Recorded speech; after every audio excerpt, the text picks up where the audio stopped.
Across the South Coast, live from Solent University, you're listening to Solent Sports News. Good afternoon and happy National Radio Day. It's 4 o'clock. I'm Shay Lucas and these are your Solent Sports News headlines. It's FA Cup weekend and on the South Coast, Southampton host Leicester tomorrow afternoon. Our reporter Ewan Minns has more. Perez got a touch, but he couldn't keep it out. And he's gone round Perez, Daka. Pass and Daka, narrow angle on the left, near the 6-yard area. 2-0.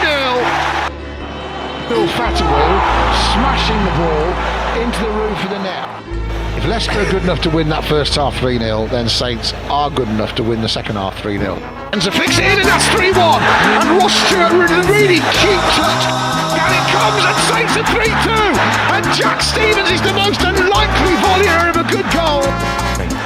Right-footed, near one, close one. They'll win at 3-3. Saints have scored again. Ryan Manning, he doesn't get many headers, does he? Takes the centre-back out, who's fallen over. Plays it in the box, back to Charles. He shoots and scores a fantastic goal. Left-footed in the 96th minute. Shea Charles has won it for Southampton. The Saints came back from 3-0 down to win for the first time in their history on Tuesday evening, and now they face the same opponents in the FA Cup tomorrow. Martin Sanders, who runs the channel Football Martin, believes Southampton will be very confident going into the game against Leicester. Confidence is a fair bit higher now, and it will be even higher after that victory on Tuesday night. It should be sky high after Tuesday night. Leicester, though, they'll be searching for a response, and that game on Tuesday night did represent a new low in the season that continues to unravel at Leicester. That noise is becoming all too familiar at the King Power this season. The Foxes are without a manager, level on points with the relegation zone, and off the back of 6 without a win. Member of the Leicester City fan channel, Crazy About Leicester, is fed up of his team. I think Tuesday's result was the perfect summary of our season. We know we have the quality, and we saw that in the first half, but I think there's clearly an issue with the squad. Like, we've had it in a lot of our championship games this season, where they can't seem to play more than 45 minutes. He believes that although a win would be nice tomorrow, as there is added incentives, their priorities still lie elsewhere. We have to be up for it. We may as well have a cup run. We want a cup run as Leicester fans, but obviously that's not our main priority this season. Our main priority is to stay up and avoid going down to League One. It's safe to say there's lots of pessimism in the Foxes camp, while it's quite the opposite for the Saints ahead of their FA Cup clash at St Mary's tomorrow. This has been Ewan Minns, Solent Sports News. Arsenal are set to play Wigan this Sunday in another David vs Goliath clash in the Cup. Jack Todd highlights how significant the competition can be for certain clubs. Well, it certainly won't quite hit the vibe of Macclesfield knocking out the holders, but if Championship strugglers Portsmouth do manage to knock out Arsenal, it will be a mighty shock. The FA Cup brings magical moments for clubs starved of the big occasion, serving as a getaway from the struggles a league campaign can bring. But with the way football is heading, some clubs have other priorities and see it almost as a second-rate competition. Journalist Charles Jones believes that for clubs such as Arsenal, the Cup no longer takes priority. I think it's interesting. I think the view from many is that the FA Cup is probably the least important competition this season, as strange as that sounds. Obviously they're in the final of the Carabao now, so that's sort of taking precedence, especially against City, where could have a bit of a knock-on effect in terms of momentum in the title race. Charles says the Cup is now considered not as important, and he reckons that due to Arsenal's position domestically and in Europe, this impacted the pressure and importance the club places on the tournament. I think the FA Cup is a bit less important than obviously the Champions League. Arsenal never won it, the Premier League. There's a real chance of winning it for the first time in over 20 years. I feel like there's less pressure being put on the FA Cup. But in the case of Arsenal's opponents this Sunday, this competition means everything. Takes, and it's in! It's Ben Watson! It's Ben Watson for Wigan Athletic! They've surely won the FA Cup! For Dave Whelan, for Roberto Martinez! Wigan Athletic, now in League One, completed one of the greatest ever cup upsets in 2013, beating Roberto Mancini's Manchester City 1-0 in the final. Charles highlighted the importance of the Cup for clubs like Wigan and how the financial aspects of these cup draws is massively important for the club. I think it's really important. Obviously, Wigan are an interesting case study in this. You know, it's only 13 years ago they won the FA Cup, and now they're in League One, and they've been struggling with their finances famously. You know, they went into administration when they were in the Championship a few years ago. It's really important that sort of these cup competitions provide chances for teams to recoup a bit of cash. However, since the abolishment of FA Cup replays, this has dented the financial benefits for lower league football clubs. Oh, the game's gone, isn't it? The game's gone. The game's gone. The game's gone. The game's gone. Game's gone. Where is it? Where is it? Where's it? It's gone. Game's gone. Game's gone. It was in our hands. Jack Todd, Solent Sports News. Spurs have agreed a deal with former Juventus manager Igor Tudor to become their new coach until the end of the season. Bo Brown, Tottenham correspondent, now joins us. Yes, that's right. Spurs wanted an interim manager in place for next week's North London derby, and they have got their man in the former Juventus and Marseille manager. However, the people of Southampton aren't convinced. What do you think of Tottenham's new interim coach, Igor Tudor? I'm not going to lie, I've not heard much about him. So, I don't know, it's probably not a great appointment. I still think they'll go down. I don't really know. I only follow West Ham. So. Never heard of him. Clueless, mate. Have you ever heard of him? Never heard of him. Never? Never. Crap. Do you know who he is? No. I'm told other short-term options included Dortmund's former coach Edin Terzic and RB Leipzig former manager Marco Rose, but Tudor won that race. If he impresses, he could be considered for the permanent role in the summer. However, Mauricio Pochettino and Roberto De Zerbi remain firm favourites. Thank you very much, Bo. Now, the Premier League has been competitive at both ends of the table this season, with frequent change in the coaching staff. Our reporter, Josh Richardson, has more. Sean Dyche has become the third manager to be sacked by Nottingham Forest this season. Thomas Frank has been sacked as Tottenham Hotspur head coach. Is that Manchester United have sacked Ruben Amorim. And Nottingham Forest have sacked head coach Nuno Espirito Santo. That Wolves have sacked Vitor Pereira. And Postecoglou has been sacked. The Premier League has seen 8 managerial changes this season, with the recent sacking of Sean Dyche. Nottingham Forest will be onto their 4th manager as they try and survive relegation. However, a fellow contender to face the drop is Tottenham Hotspur, who themselves have just sacked their manager, Thomas Frank. Chris Dearman outlines the importance of the dismissal. I was jumping up and down like we'd scored a goal when I heard the news about Thomas Frank being sacked. It was like the weight of the world had lifted. I was just so happy, and I know that's really bad when a manager gets sacked, but that's how strongly I felt that he needed to go. I felt like that, as you know, for a couple of months, and it was like a bit of torture for me watching us play and seeing this manager. Mauricio Pochettino is a name rumoured to be linked back to the club in the summer on a permanent basis. He guided Spurs to a Champions League final in his previous tenure before he got dismissed in November 2019. Chris spoke positively about the idea of a return for the Argentine. And for me, Pochettino gets the club. He said more good stuff and encouraging stuff about the club in 5 minutes of a podcast than Thomas Frank did in 8 months. He's just the right fit. 12 remaining games of the Premier League season. Will there be another sacking, and could it prove vital in how the season finishes at both ends of the table?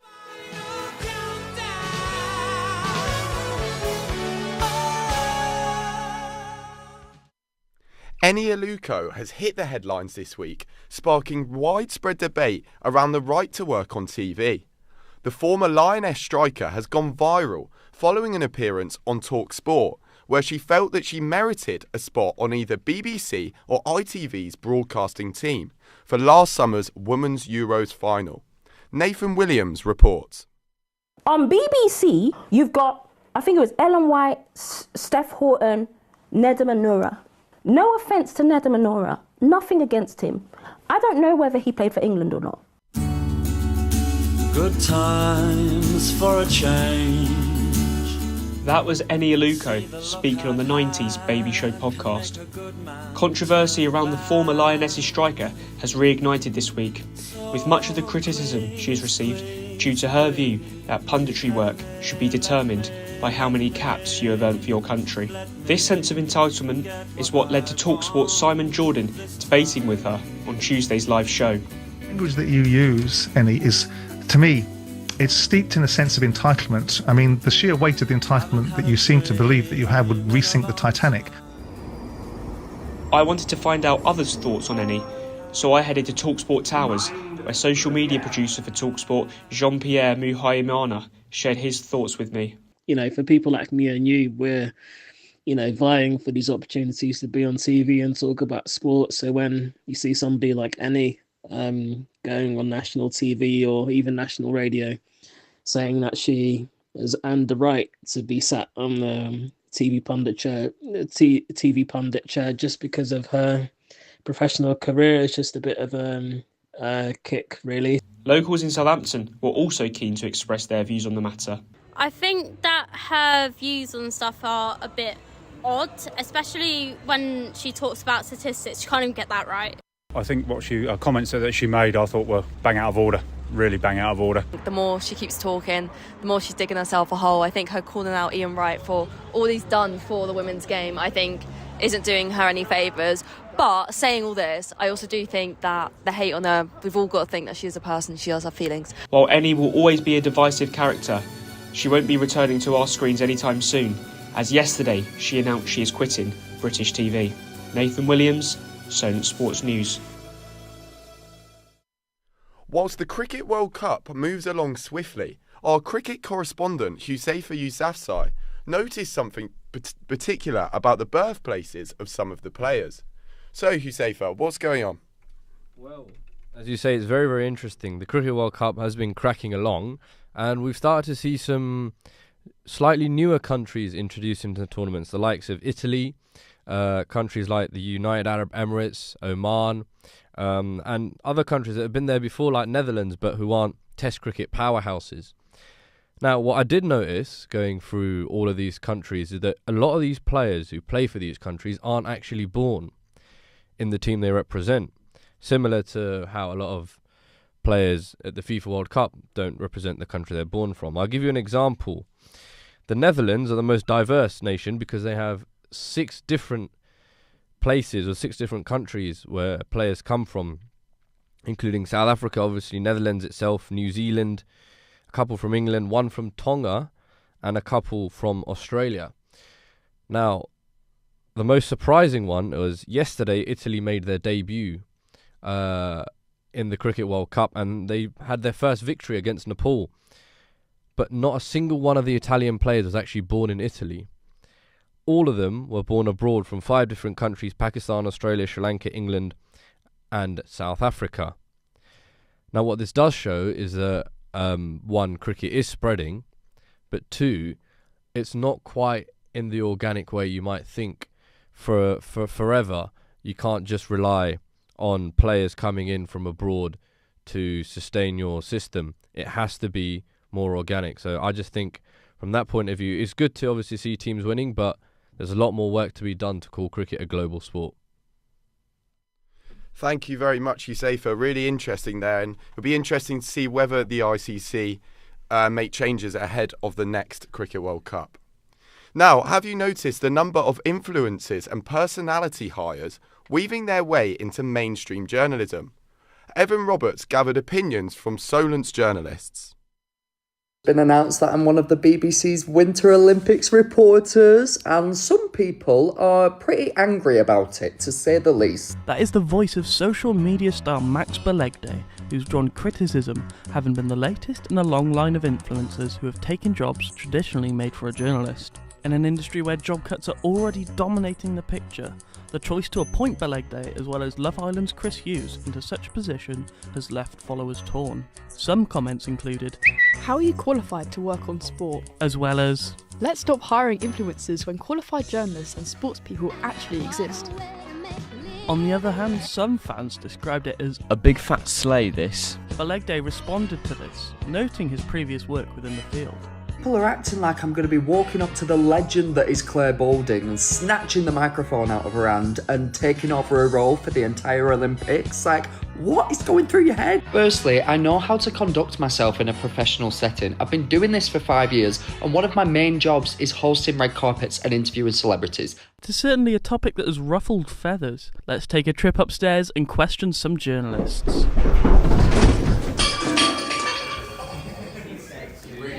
Now we are here in the newsroom, the keyboards are clicking and these sports journalists are worried for their jobs. Hello, my name is Bo Brown. My name's Max Freeman and I'm a student sports journalist. I am Zach Jackson. Hello, I'm Ed, I'm a sports journalist. I think it's a disgrace. I think journalists train, they work hard to get into positions of authority within their careers, and then you get these people who turn up just because they've had a viral TikTok video or got some followers on Instagram and take their job. I think it's an absolute outrage. I think it's disgusting. I think they do hold some qualities that sports journalists need. I think you need someone who's popular and you need someone who, people will listen to and people, they have a following. But at the same time, obviously, if you sit here as a student, a sports journalism student, you're kind of thinking, you're putting all this money in, putting all this effort in for a degree, and your jobs are getting taken by people like Angry Ginge or... I feel the same as I do with most footballers. They don't have as much knowledge as us. They're obviously not prepared as us, and it's just kind of a insult to people that spend 3 years doing a degree, going to the newsroom, deal with Andy Ford every day, just to not get a job because someone with a couple TikTok followers who pretends they know something about the sport gets it instead. Sort of category that thinks it's not really fair for people that are really trying their hardest to get into that job, and someone who's just got loads of followers can just get into it really easy. Whilst the debate rages on, it seems we're no closer to a compromise. TikTok versus Vox Pop. Let the battle of the broadcasters ensue.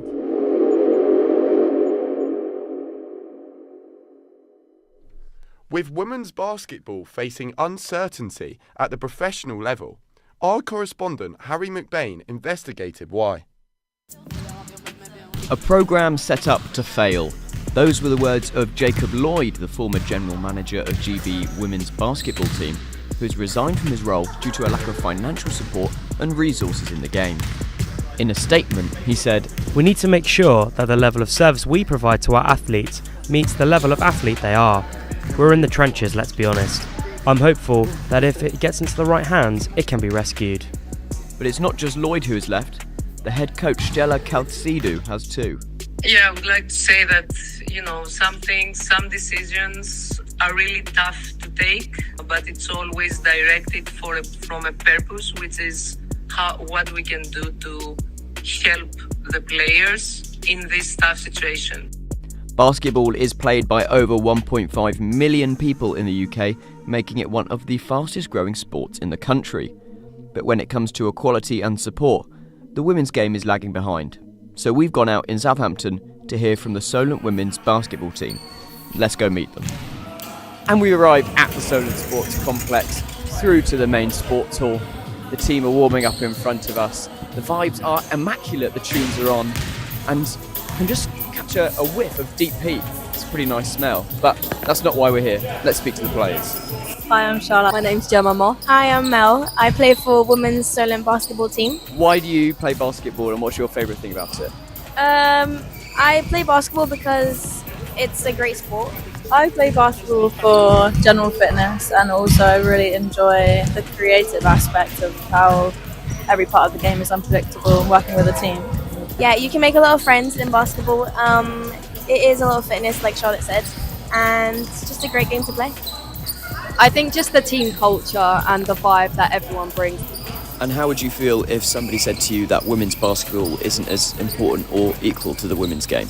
I will tell them to f*** off and tell them that it's a great sport to play. They probably have not seen us play, and when they do, they'll be surprised. I would feel like they don't know what they're talking about, and they've probably not watched the women's game. And I think more people should be behind supporting women, because otherwise we don't get the encouragement and we lose the numbers at training and games. I think people have a preconception that women's basketball is worse than men's basketball, but I think it's just because that less women do kind of play basketball. And I think it's just one of those things. I think girls are probably scared to play it because it is associated as a men's sport, but I think if you see the level we play and the quality that we play at, it's more than just that, and I think It just takes practice and the right people around you. So the game, at least at grassroots, isn't dying, but change needs to happen to ensure players like the ones here are shown the respect they deserve and to make sure the next generation can see a future in basketball. Harry McBain, Solent Sports News. It is the NBA All-Star Game this weekend, and there's a new format. 3 teams, 2 from the USA and 1 world team. With the introduction of the world team, it helps showcase the league's international players. However, even with this new format, there is still no British players involved. Cameron Jarvis investigates. LeBron James, a shot at history. Goes right by Durant. Murray off the dribble, layup off the glass. The new All-Star format sees 3 teams competing in a round robin, with the top 2 facing each other in the final. Ahead of the 2028 Olympics in Los Angeles, NBA Commissioner Adam Silver decided to make the change to the format game due to the dominance of international superstars across the USA. I asked NBA fans across the pond and here in the UK what they think of the new format, whilst shooting some hoops. I do think the NBA needed to make this change just to see something different. The format is great. I love it. But as long as they play like for real and not just jog around, run around. Yeah, I think the NBA probably did need to change the All-Star game format. The last few years, I think it wasn't really that competitive at all, and it felt more like just a bit of a shooting exhibition than an actual game. Whilst there seems to be an explosion of international NBA players, there's very limited British involvement, with OG Anunoby the only really well-known British NBA player. Charlie Walker, a journalist for GRV Media, believes that Britain has the talent, it's just that players don't want to play under the British banner, and puts that down to the relationship between British basketball and the players. I think it's just going to take a lot of repair in terms of those relationships and rebuilding those bridges between those best athletes so they can become proud to represent our country. How do we go about British players actually caring about British basketball and potentially getting to the NBA? Stateside UK podcaster Humphrey believes that this must be rooted at grassroots level and that it's the only way to get future players to care about British basketball. It has to start from the bottom up. It has to start from kids being exposed to the game, playing the game, going to these camps and this, that and other. Maybe if they have to go all the way to the US and learn their trade that way as they're growing up, teenagers, stuff like that. So what is the future for Brits in the NBA and potentially in the All-Star game? Well, for this year, and probably for the future, it's unlikely. But it's in the next 10 to 15 years, who knows? Maybe we could see a Brit in the All-Star game. Cameron Jarvis, Solent Sport News. Solent's tennis team has reached the semi-finals after their win against Cardiff Met Uni. They will either face Bristol or Gloucester in the next round, with a place in the final up for grabs. Ben Kilminster has more.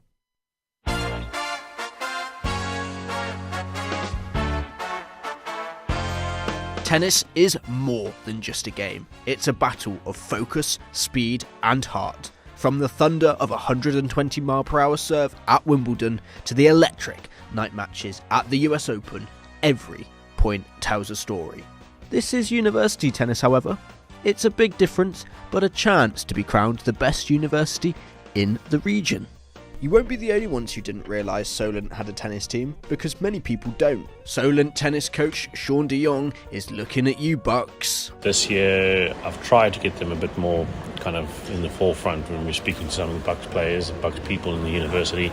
I mean, I coach somebody that works at the university that never knew that they had a university team, and he's actually an employee and he never knew anything about it. So, and when I introduced myself to the guys at the Bucks group of people in terms of that, they didn't actually even know I worked at the university. So yeah, I think the tennis team is not really very much spoken about, but we are trying to change that.